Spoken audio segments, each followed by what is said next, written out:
halkan naga dhageysanaysa waa official oo markii soo noqdo wanaagsan mar labaad horta waxaan ka codsanayna videoga leef saarto inaad share gareyso inaad subscribe noogu sameyso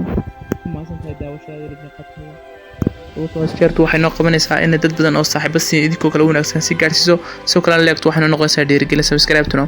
waxay noqonaysaa inaan horumar badan ka gaarnay dhinaca YouTube-ka aadna wada mahadsantii saaxiibayaal saaka waxaan haynaa war xasaasi warkan xasaasiga wuxuu yahay fanaanada caanka ah una labisata sida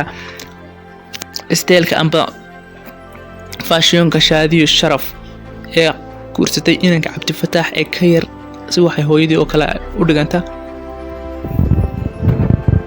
fanaanada amba fagaareyaasha ay ka soo wada muuqdaan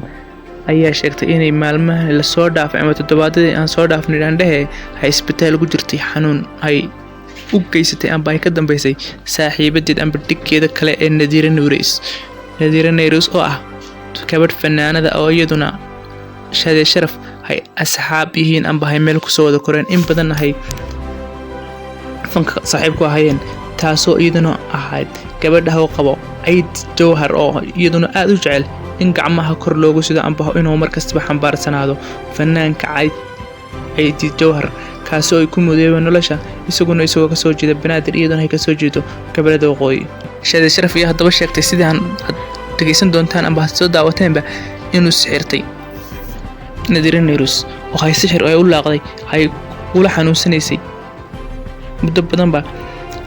isbitaalka oo loo dhigay isbitaalka sidoo kale gabadhan ayaa shalay toole soo badnay inay jacayl cusub la sameysatay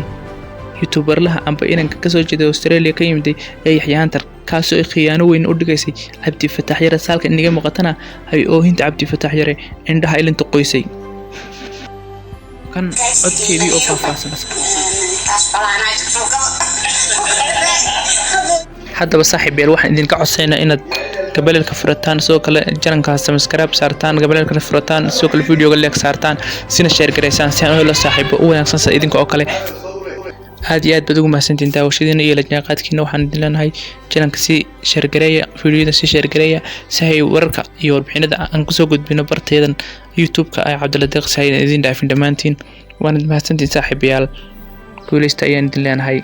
sidoo kale warbixin dhameystiran oo ka soo diyaarinay isla Nadiira Nayruus iyo Shaadiyo Sharaf ayaan soo gelin doonaa waqti dhow taana waxaan idin leenahay ka faa'iideysta oo la socda si fiican isha ugu haya soo kale subscribe kana nagu caawiyo iyo leegta videoda dhamaantiin waad mahadsantiin